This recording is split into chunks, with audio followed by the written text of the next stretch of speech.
Alright, good day once again mga kapatid. Ito po, nagbabalik po, Eric Ambaking. So, nakakatuwa po dahil kanina, samantalang naghahanda ako ng pagpapak sa mga itik o pato na aking i-deliver doon sa guba. Ayan, malayo yung pag-deliveran ko ngayon. I-deliver ko kasi itong 10 pirasong sisiw ng pato. Ayan, hindi pabo, pato. So kanina, ayan, ibabahagi ko lang sa inyo dahil may isang customer po na pumunta dito. Napakabilis na transaction lang. Pagka uwi ko kanina, rikta na po siyang pumunta dito. Ayun, so ito po yung counting tag po. Here we go, let's go! So ito po, nakabenta po tayo ngayon ng isang piraso. Ayan, 4.75. Kulay white. Para katay. Po mga kapatid, ito po yung buyer natin sa araw na ngayon, araw na ito. Ito yung binili natin. Oh. Na, thank you kayo. Sige, boss. Balik-balik niya po hon. Sige. Asa da inyo? Yati ra sila. Water lily, anta sa kinatita ba? Pwede na mo din malaktod na lang oh. Pada doon. Di bitaw binangagi gini. Sige, sige. Oh, salamat po. So, ayun na po sila mga kapatid. Napakabilis na transaksyon na po yung nangyari kanina. Pag uwi ko galing dito na pagkain, rekta na po silang pumunta dito. Ayun, naghanap kasi sila ng pabo. So, ang kagandahan pag kagaya nito na may pabo po talaga, anytime, rekta na po silang pupunta. Dahil nag-post ako na may number, ayun, sabi niya, mas maganda daw kasi, ayun, tawag sila diretso. Rekta na silang tumawag. So, ayun, nakabinta tayo ng isang piraso. Yung 4.75. Naputol po yung kanina. So ngayon, ipagpatuloy ko. Ito, naipasok ko na po yung 5 pirasong pato. Ayan, 2 karton po yung aking paglalagyan. Naipasok ko na yung 5 piraso. Andun pa yung 5. 10 kasi itong i-deliver ko. So, napakamura lang naman ito. 150 lang po yung binta ko dito. Tig isa. Ayan, 150 isang piraso. Tapos, ayun, humingi na lang ako ng charge kasi malayo na konti yung aking pagdadalhan o dideliveran. Ayun, binigyan niya ako ng 500 sa bayad sa pag-deliver. So, okay na yan. Siguro nasa 120 ang gasolina or 100. So, sa akin na po yung sukli. Ayun, may pambili na tayo ng pagkain ng ating mga alaga. So, ito. Papasok ko lang muna saglit ha. Ito na po mga kapatid na ipasok ko na po sa karton yung 10 pirasong sisiw ng pato. So, isi-share ko lang sa inyo mga kapatid. Magdadrama ako ng kunti. Pero talagang literal po ito na mararamdaman ninyo. Sasabihin ko ito dahil kahit ganito lamang po itong ginagawa ko, kahit ganito yung content ko sa aking channel, yung pag-aalaga ng pabo, ilang klaseng hayop, gansa, pato, ilang manok, pero mostly sa pabo talaga. Ibabahagi ko sa inyo mga kapatid na ang ganitong farming ay kagaya nito pag nakabinta po tayo, mararamdaman po natin yung masarap at masakit. Ayan. Masarap kasi nakakabinta tayo. Kagaya ngayon, nakabinta ko ng isang pabo at itong 10 pato. Masakit rin kasi mawawalay na sa iyo yung mga alaga. Ayan. Masakit na masarap. Pero ganun pa man, kung gusto nyo ang ganitong larangan o farming, ihanda na po ninyo ang inyong sarili na talagang ganyan po ang inyong mararamdaman o mararanasan. Kagaya ko po. Pero sa ilang mga pagkakataon, masasanay naman po tayo. Kaya wala na. Parang na-immune na po yung ating sarili na, ayan, kahit napamahal na sa atin yung ating alaga, pag naibenta natin ay napapalitan naman ito ng saya at ligaya. So ito, idadalhin ko na ito doon sa aking motor para maitali. Nagsaga noon ay rikta na po akong pupunta doon sa aking pagdideliveran. Malayo pa naman, guba. Ayan, papuntang bundok yung ating biyahe ngayon. Pero ito po, gabayan sana nawa ako ng Panginoon sa aking biyahe ngayon. Let's go! Ayan, so ito po yung aking mga alaga. Andun yung hybrid, Bourbon Red, tapos ito yung ilang mga makukulit kong normal color ng mga pabo. So bye bye sa inyo. Oh, hinay eh. Ayan. Sa umagang ito talagang busog na busog po talaga sila mga kapatid. Ayun. Ayan. May mga pagkain pa. Maganda pag magbinta po tayo na kagaya sa ganitong sitwasyon. Bandang alas 11 or alas 10 bibili yung ating customer. Ayan.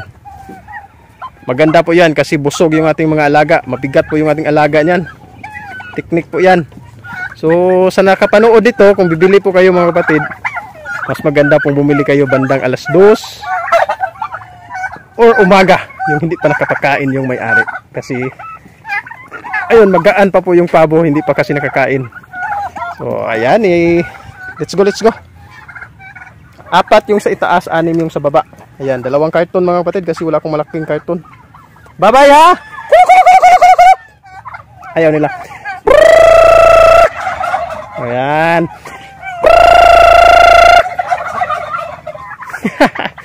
Mga busog mong good. Kaya ayaw sumagot. Ayan. Atos ang hinluan. So ayan mga kapatid. Ayan, karga ko na po yung 10 pirasong sisiw. Naghanda na ako. Muntik kong makalimutang mag-video. So ipapakita ko lang sa inyo yung update. Ayan. Kung sakaling may ulan, ayan. May dala rin akong raincoat. Kung sakaling may ulan, baka mabasa yung karton eh. So kapatid, kararating ko lang dito sa area kung saan ipida-deliver yung 10 itik. So ito po yung aking motor. Kita nyo naman yung kalagayan ng aking motor. Malayo po, bukid na po talaga ito. Nasa bundok. So ayun. Dito yung farm ng aking customer. Dito ako mamaya dadaan. Diyan, dadalhin ko dyan taas. Andun. So andun yung bahay.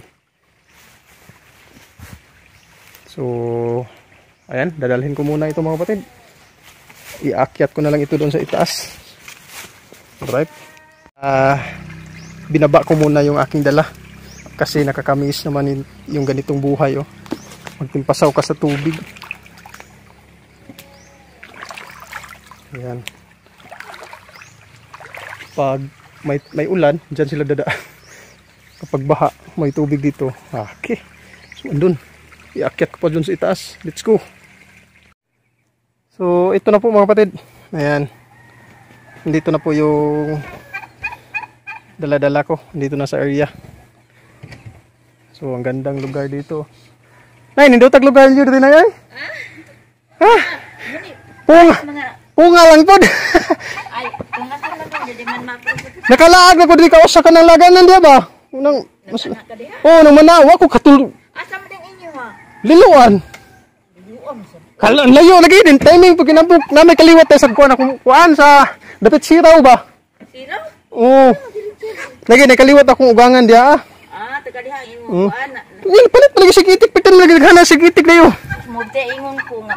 So na pati na maginindaghana. Naapay umuabot ron unya napang pabo og ang kuan.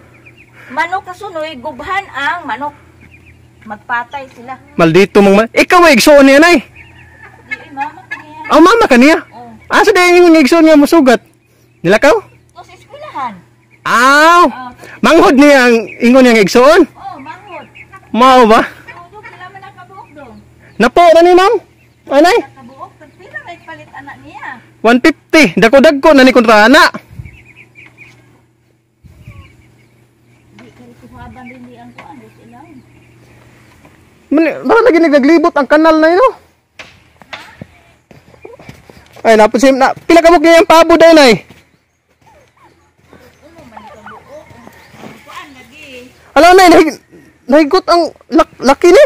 Na di gipatay man ang nang sunoy di ang sunoy nga manok. Gipatay man gitabangan man nila ang duha. Wa ni napiang. O diri patay man gid ang manok. Aw, abi na kog napiang. Da. Na- Buang ako. Nag-acting-acting na day. Oh. Pagipog la di ang tuwa lagi mo. Kuan ito tunay ka ng neat nga kuan ba? Unya na ana mo uli man to siya ngari. Kinasa to si muli. Oh, iya pa ni area dia. Inyo pa ni area dia. Oh, dako nindot kay. Kutob ani ni ang nay saging nga gitanom nay madre kakao ana nga tungod.